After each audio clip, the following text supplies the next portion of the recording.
Hello and welcome to a very special edition of On Deck with Avoya, your weekly travel update. I'm your host, Chris Greene, Director of Network Expansion, and it's a special edition of On Deck with Avoya because we're celebrating you, the professional travel advisor, and not just with a day or a week. No, not at Avoya Travel. We love travel advisors so much that we treat it like a birthday and we celebrate all month long. And we've got gifts for you along the way too. Hopefully you received your first one this week, and if you didn't, we'll fill you in on all the details so you can get signed up here in just a moment. Lots of new information, lots of rhetoric, but will it move us closer to resuming cruising from the United States? We'll look at the latest in our Eye on the Industry feature here in just a moment as well. And we welcome a great guest and longtime friend and advocate of the travel agent community, Drew Daugherty, Senior Director of Strategic Partnerships with Avoya Travel, who'll be joining us in just a few minutes as our featured Meet the Team guest. Drew's hard work directly benefits the members of the Avoya Travel Network by helping Avoya Travel maintain the strongest and in some ways most unique relationships between host and vendor you're going to find. Those competitive advantages help our network sell more and close more sales, and that's a travel advisor gift that pays off all year long. And I look forward to my conversation with Drew in just a few minutes.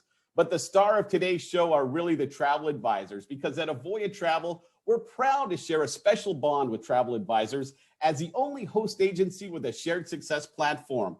And did I mention gifts? To celebrate Avoya Travel's Travel Advisor Appreciation Month, each week in May, we're giving away a free informational guide designed to help you run an even better travel business. From how-tos to top tips, these guides will help you with marketing, planning, time management, professional development, and more. For the first week, we're sharing the do's and don'ts of email marketing that every travel marketer should know. You can access your free guide by signing up on our website, avoyanetwork.com.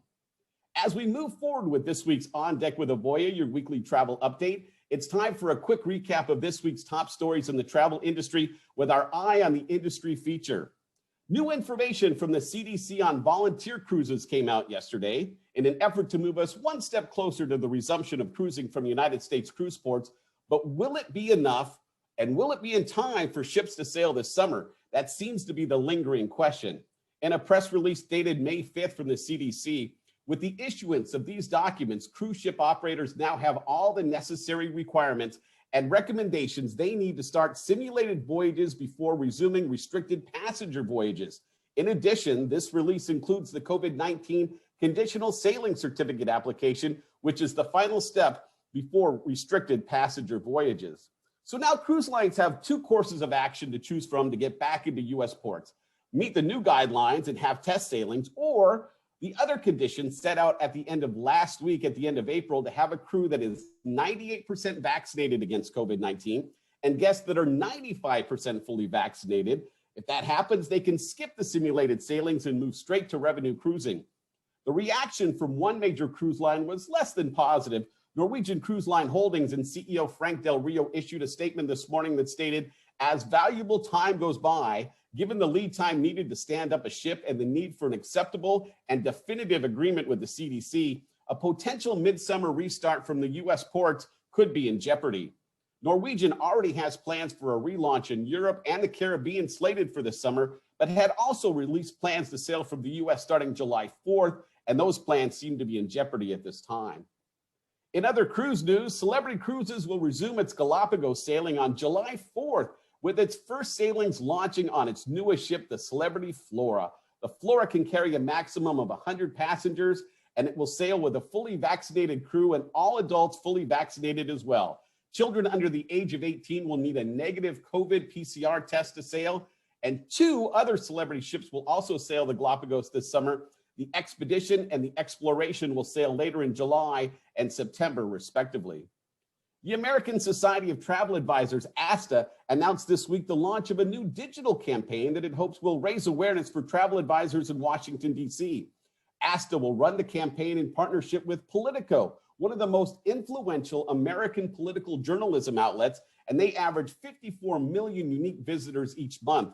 The goal of the campaign, according to ASTA President and CEO Zane Kirby, is to get policymakers to understand just how critical advisors are to the travel industry, and to get them to understand that advisors are still very much in need of help, as so many segments of the industry remain on hold.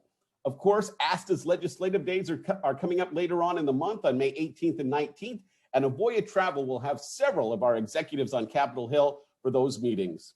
Well, Sin City is getting ready for a big summer and at full capacity. Several resorts in Las Vegas, including the Wynn Hotel brands, have received the okay from the Nevada Gaming Control Board to resume operations at full capacity. This after falling COVID rates and the properties demonstrating that a significant percentage of their staff are fully vaccinated.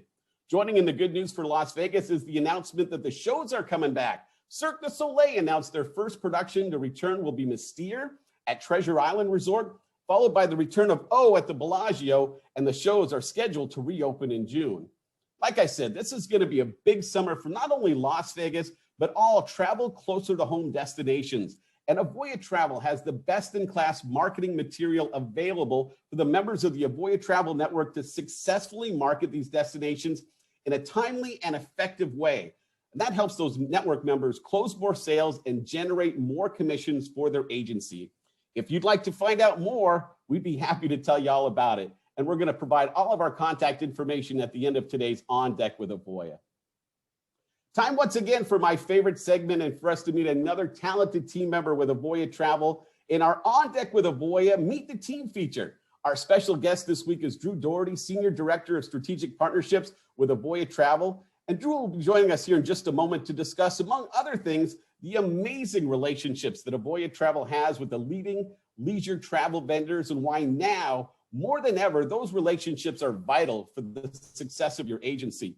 We're in an industry where relationships still matter, and the unique relationships that we have, Avoya Travel, with the leading vendors continue to provide that competitive edge for the members of the Avoya Travel Network, and they're a leading part of our best-in-class offering.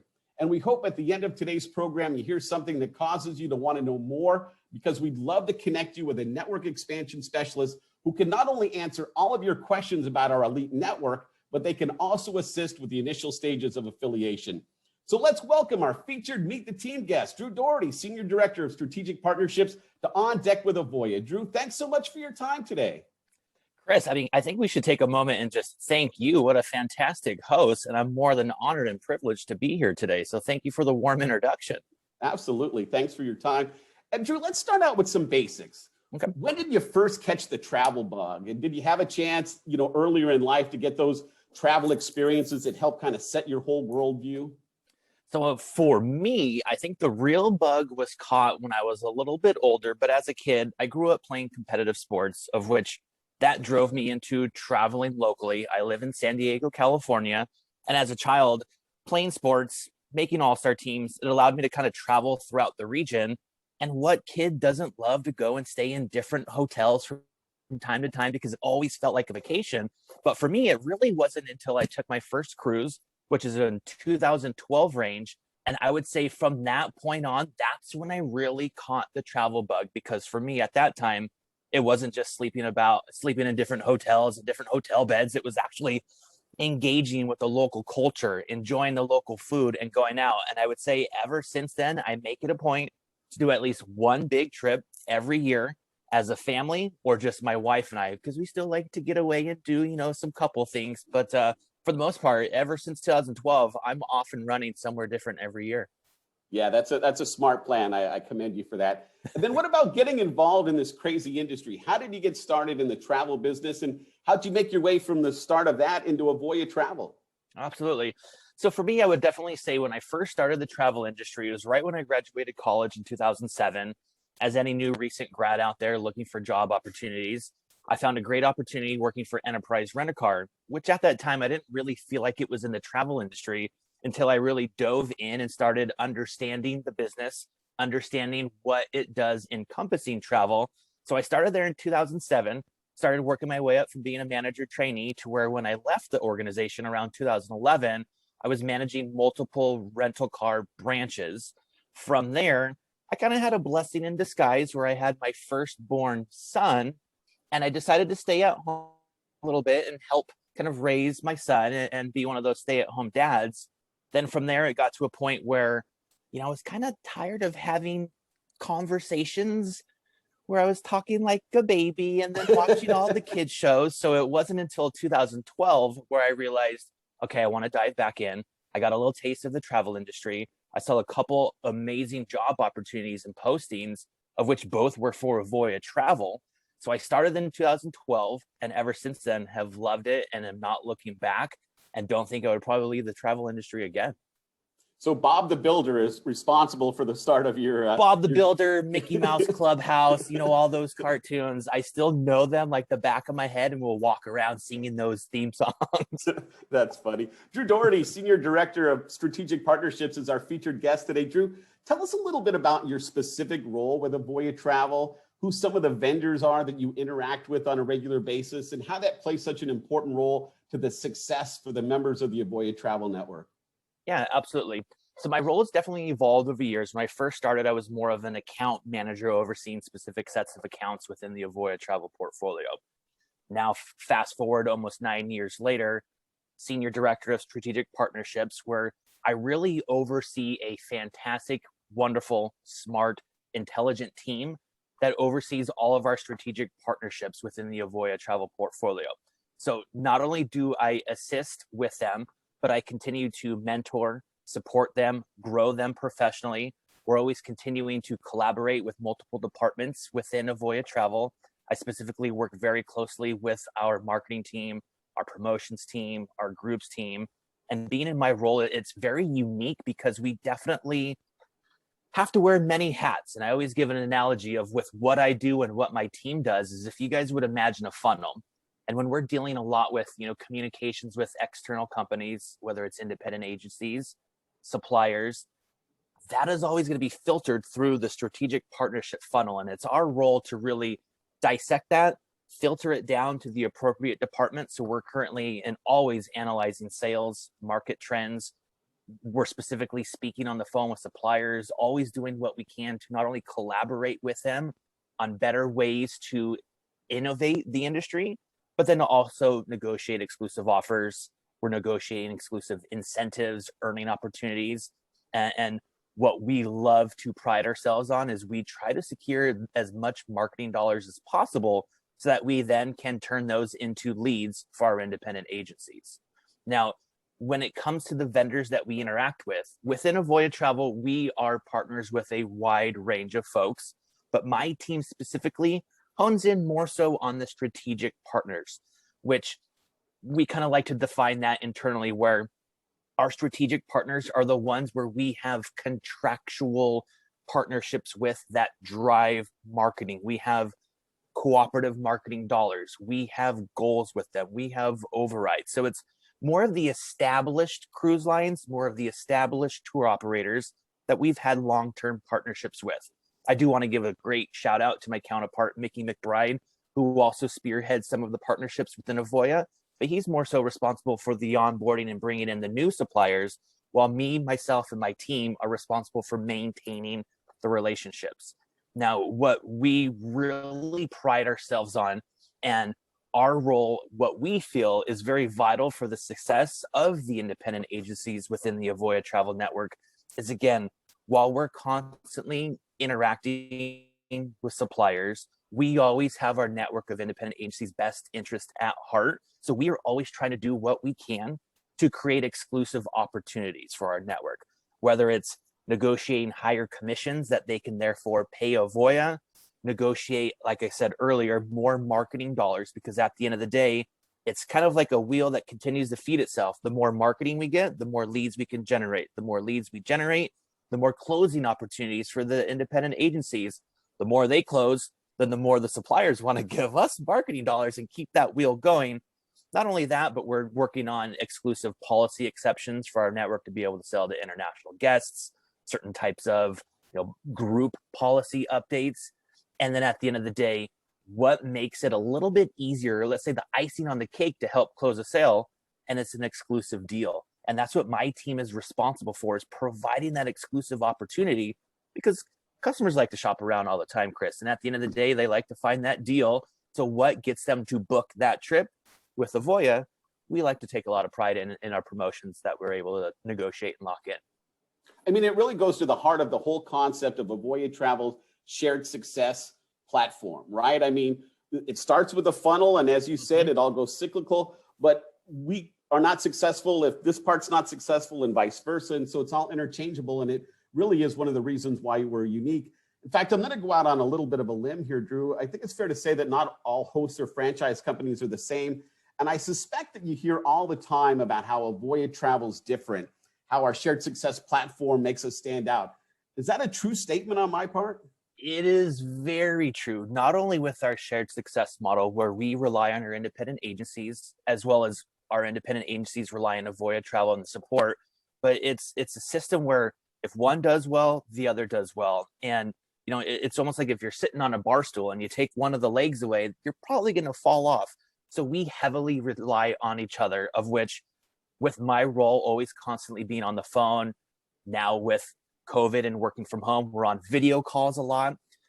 I would say hands down, a lot of the feedback that we get is, you know, Avoya Travel, you are so unique with your model. You are so unique in the way that you're, you know, by definition, a host agency, but then yet you're also an online travel agency. We're really a blend of a lot of different things, but at the end of the day, it's what yields really top performing results where, again, like I said earlier, the better we do, the better the suppliers do. The better the suppliers do, the more funding we have, and it continues to just feed that cycle.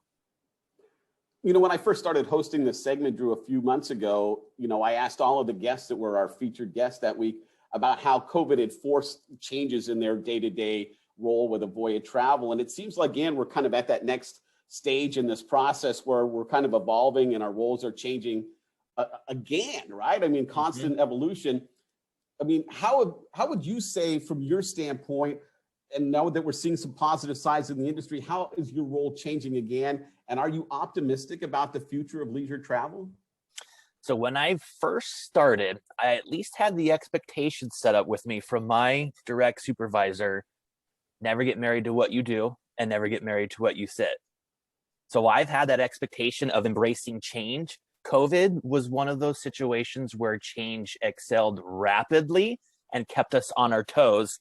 Yes, our roles changed at the beginning, during, and now that we're seeing a light at the end of the tunnel, it's continuing to change as well.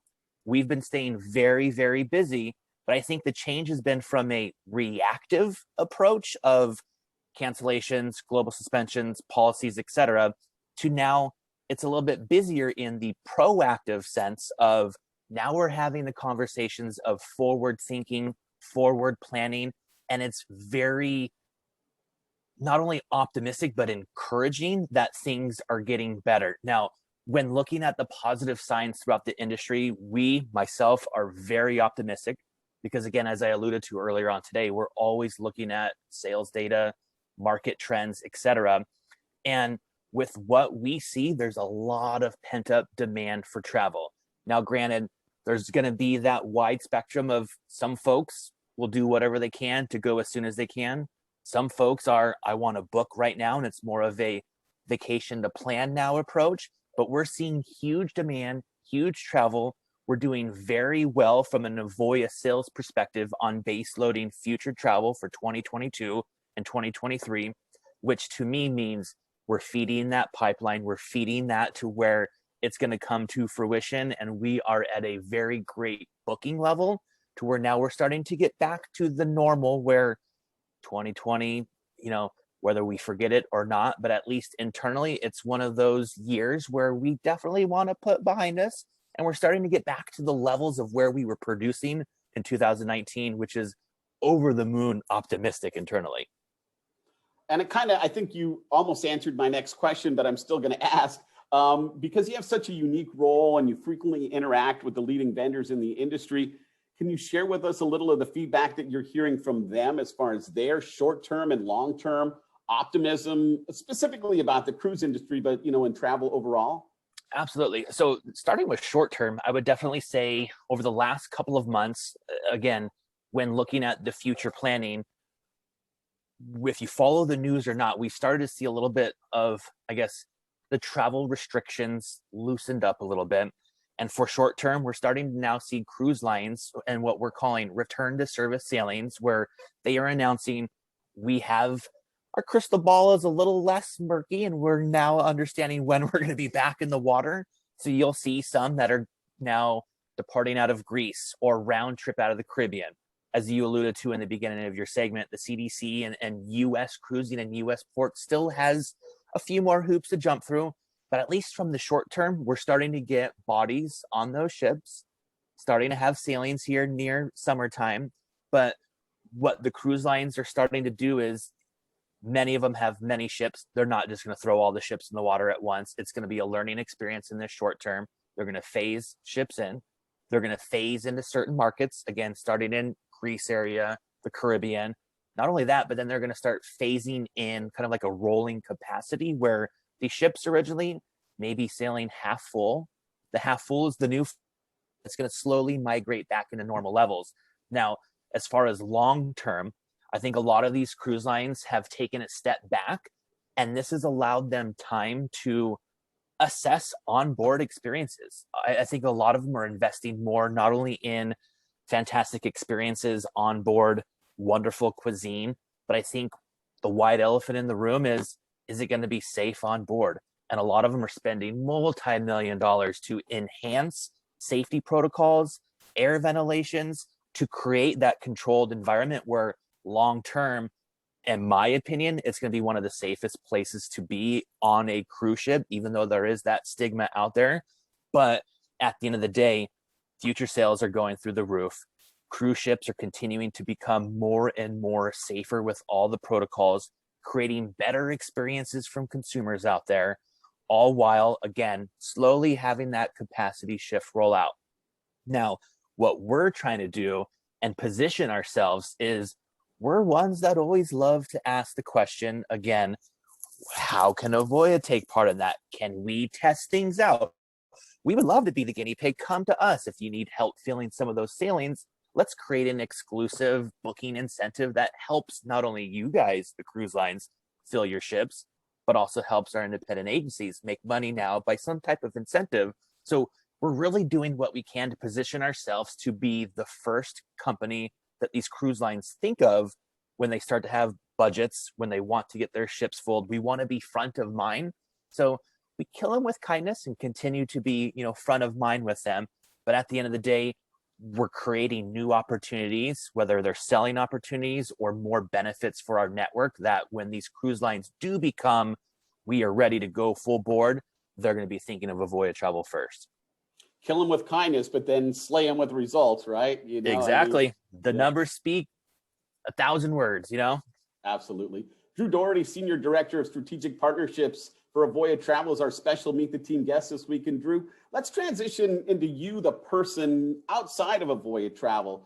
And it seems like every week when we do this segment that family always kind of runs concurrent through all of the conversations. And that would certainly be true for you as well. Tell me a little bit about your family and why they play such a central role for your life outside of Avoya Travel. Absolutely. Work-life balance is key for me, whether that balance is 50-50, 70-30. And again, I won't tell you which is the 70, which is the 30, but my family is huge. I'm married to a wonderful woman named Jamie. I have 3 beautiful kids, McKenna, who is 16, Shayla, her birthday will be this weekend and will be turning 15, and my son, Tyzer, who is 10 years old. And through COVID, we had another fur baby blessing because I have been working from home. So we got a new puppy. Her name is Gwen, being a Padre fan, Tony Gwynn, that's where we named her. But I do what I can to always be engaged with their lives and create that balance, and working from home has helped tip that scale a little bit more.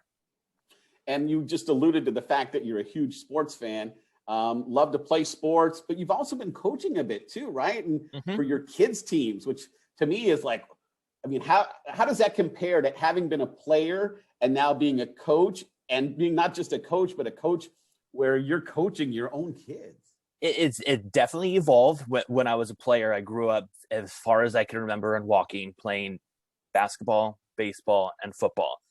Then it's just the competitive drive came out of me where, yes, I still have that competitive spirit and drive, but then I have to take a seat back and say, okay, well, now these are little kids doing that. And then on top of that, I coach my daughter playing softball. I coach my son playing baseball and basketball. My wife won't let me get into football with him, but I totally agree on that.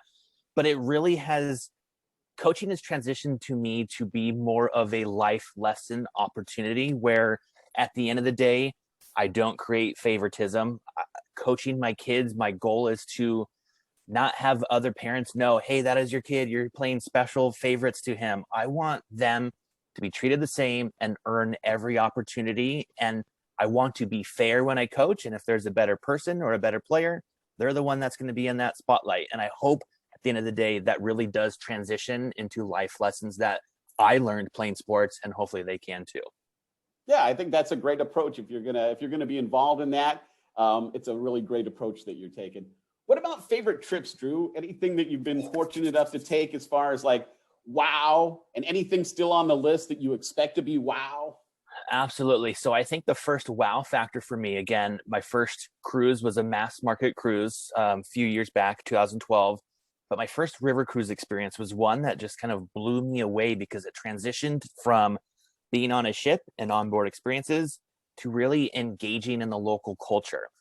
My heritage is Irish, so I would have to say, hands down, in 2018, I got to take a trip to Ireland where I did an escorted tour, got to go around the whole island. My dream bucket list stay was the Ashford Castle, and I was only looking at pictures for years, and then it came a reality. So I would say, hands down, my trip to Ireland with my wife was my favorite trip, seeing the culture, seeing where the Daughertys came from. As far as down the road, I definitely want to see some of the traditional history of Italy. But I also have a bucket list for Iceland. I think Iceland just looks really cool in the Northern Lights there. Yeah, that would be pretty amazing experience. Iceland's definitely on my bucket list too. Now, Avoya Travel, it seems we have just a plethora of amazing chefs in the building, right? And you like to handle the cooking chores every now then and again, you said, right? So, Absolutely. all right, so let's pretend that I've received the invitation to come over to Drew's house for dinner on a Friday night. You're handling the cooking. What's more than likely going to be on the menu that night? Well, since working from home the last 14 months, I've kind of been in on a few of my recipes. I would say I became a grill master and can cook ribeye steaks to order, whether you like them rare, medium, or even well done, which, no offense to anybody, but I don't like my meat that cooked. That's just beef jerky. But at the end of the day, if I were to put together a menu, I would say, again, being San Diego, Mexican food. And it all starts with the salsa. I make a homemade salsa from scratch. I like spicy food. On top of that, I can make my own carne asada, pollo asada, enchiladas, chili verde, rice. I mean, if we're looking at a menu, I would go down the Mexican route because I can provide something on that menu that you would like. And I started all from scratch. I'm waiting for that invitation then, because I'm salivating just hearing the description. The invitation's there, but I don't know if the food will be when you get here. Well, knowing that I'm coming from Florida, I'll give you a little bit of an advance warning so you can make sure it's all hot, right? I want those fajitas still steaming and things. There you go. Drew, one last question before we let you go today. If you were to offer any advice to a potential affiliate of the Avoya Travel Network that's kind of going through the pluses and minuses and trying to weigh that decision, what advice would you offer? I would say, hands down, the advice, and I think you said the phrase once, best of class. And within Avoya Travel, my advice is affiliating with Avoya because we truly are best in class. From the support staff, and again, I'm biased because not only you fantastic, my team is fantastic. We are there for any independent agency. But because of the shared success model, it is a win-win with both of us. But at the end of the day, we are here to help you alleviate some of the stresses of finding your own book of business. Avoya will do the marketing on your behalf and create live leads to where you can essentially sit back and do what you do well and sell and close that customer and create a lifetime friend and customer. That's great advice, Drew. Drew Daugherty, everyone, Senior Director for Strategic Partnerships for Avoya Travel. Drew, thanks so much for your time today and for being our special Meet the Team feature. Chris, it was awesome. Thank you. And thank you, everybody. Have a great rest of your day. I love this segment. And next week, definitely going to be the same thing. Our featured guest next week will be Margot Jones, Director of Creative Services at Avoya Travel. It'll be our first chance to dive into the concept of creative services, and we can't wait to have Margot join us next week. All right, so let's chat promotions, right? Because we still have a couple of great promotions active in the market. And again, they're geared for an experienced travel professional. And if you've been on our show in the past, you've heard me say that the first one is geared towards that high-end elite travel agency that's just looking for a more competitive home, wants those competitive advantages, those best-in-class resources. We're talking about a kind of agent that would have done about $500,000 in gross sales or more in 2019, had future cruise credits, future tour credits. They're seeing the phones ring. They're starting to get some action from their clients. And again, looking for a better home as we emerge from this COVID crisis. For those agents, we're waiving our full $495 affiliation fee for that initial 6-month agreement. And for those that are still trying to get to that level, we have a promotion for you as well. It's the normal affiliation fee, but we're waiving your first 6-month renewal fee. So you can join, and then you're looking at no renewal fees as long as both partners want to continue the relationship for the first 18 months. You can explore with complete flexibility, no long-term contract or exclusive agreement. My team would be more than happy to provide all the answers to all of your questions. They can schedule a one-on-one demonstration of our agent power technology. We could discuss whether or not Avoya Travel is a good fit for you and your business as we all move forward. So contact us for eligibility and offer details.